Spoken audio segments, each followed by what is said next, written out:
నిజామాబాద్లో చాలా పెద్ద ఎత్తున తబ్లీగీ జమాత్ వాళ్ళది ఒక కార్యక్రమం జరగబోతా ఉంది కాబట్టి ఆ కార్యక్రమము అటు ఏర్పాట్లు సంఘానికి సంబంధించినటువంటి నాయకులందరినీ కూడా పలకరించడానికి కలవడానికి రావడం జరిగింది. చాలా మంచి ఏర్పాట్లు జరుగుతూ ఉన్నాయి. ఇంకా కొద్దిగా కలెక్టర్ గారు కూడా కోఆపరేట్ చేసి మరి శానిటేషన్ కావచ్చు, వాటర్ కావచ్చు, ఇట్లాంటి ఏర్పాట్లన్నీ కూడా చేస్తే బాగుంటుందని చెప్పి మేము కోరుతా ఉన్నాము.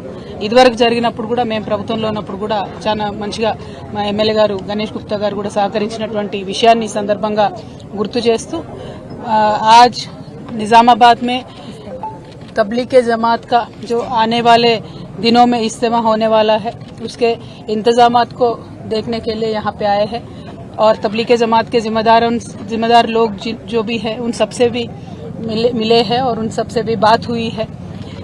तबलीग के बारे में जब भी हम सुनते हैं या सोचते हैं तो बहुत एक अच्छा फीलिंग आता है क्योंकि हमेशा कुरान शरीफ में जो अच्छे बातें बताए गए हैं वो बातें सारे मुसलमानों को याद दिलाते हुए एक अच्छा फीलिंग के साथ आगे बढ़ने वाली जमात है.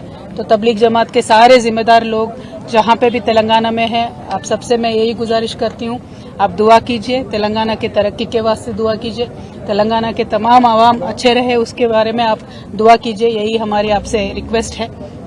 ये दुआ इस समय में बहुत ज़रूरी है क्योंकि आज यहाँ कांग्रेस पार्टी हुकूमत में है, रेवंत रेड्डी साहब की सरकार चल रही है और जो कांग्रेस पार्टी ने वादे किए थे माइनॉरिटी कम्युनिटी के लिए, जो चेवेल्ला डिक्लेरेशन करके उन्होंने वादा किया था, आज उन कोई भी वादे के ऊपर उन्होंने अमलावरी नहीं की है.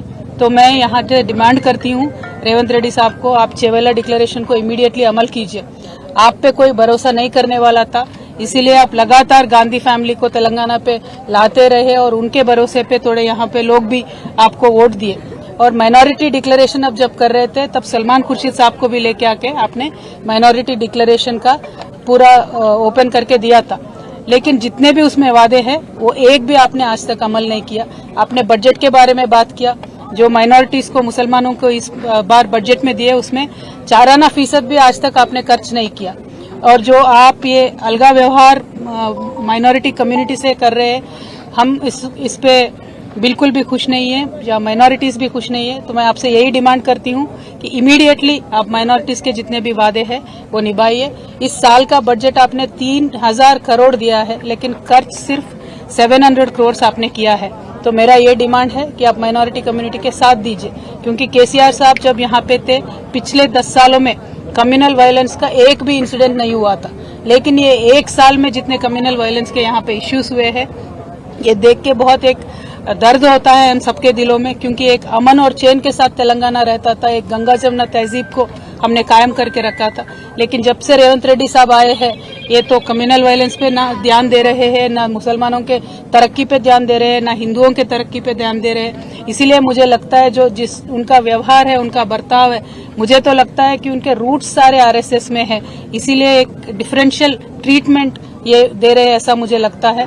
तो I will say that mister Revanth Reddy ji आप अभी फोकस करिए माइनॉरिटी से इश्यूज पे, स्पेशली माइनॉरिटी वुमेन के लिए आपने जो प्रॉमिस किया था कि 1,60,000 देंगे कल्याण लक्ष्मी का, आप वो दीजिए. उसके साथ साथ आप सोना भी देने वाले थे, 1 तोला सोना भी देने वाले थे, वो दीजिए. पढ़ाई के वास्ते जो टिम्रिस के हमने स्कूल कायम करके रखे थे आज उनका क्वालिटी देख के तो बहुत ही डर लग रहा है. आप क्वालिटी अच्छा बना के टिम्रिस को चलाइए. तालीम के वास्ते माइनॉरिटी बच्चों के तालीम के वास्ते आप जोर दीजिए, रिव्यू कीजिए और जॉब्स में सब चीज़ों में भी माइनॉरिटीज़ को आप आगे फुट में रखिए. ये हमारा डिमांड है. और रेवंत रेड्डी साहब का मैं यही कहना चाहती हूँ कि निजामाबाद में बहुत ही ज़्यादा पॉपुलेशन है माइनॉरिटीज़ का, हैदराबाद के बाद बिगेस्ट पॉपुलेशन निजामाबाद में है. तो यहाँ लेकिन आज तक भी कुछ भी बजट निजामाबाद में आया नहीं है. यहाँ से शबीर अली साहब भी है, उन्होंने कंटेस्ट भी किया लेकिन शबीर अली साहब ने भी कुछ भी जोर नहीं दिया, 1 भी रुपया निजामाबाद के लिए एडिशनली यहाँ पे नहीं आया है. तो मैं आपसे यही डिमांड करूंगी और लगातार मैं यही कहते रहूंगी कि जो भी कम्युनल इश्यूज है उन सब पे आप जोर दीजिए, चाहे वो जयनूर का इश्यू होने दीजिए या कुछ भी इश्यू होने दीजिए, उस पर जोर दीजिए और शांति कायम करके रखिए. Thank you. जय तेलंगाना.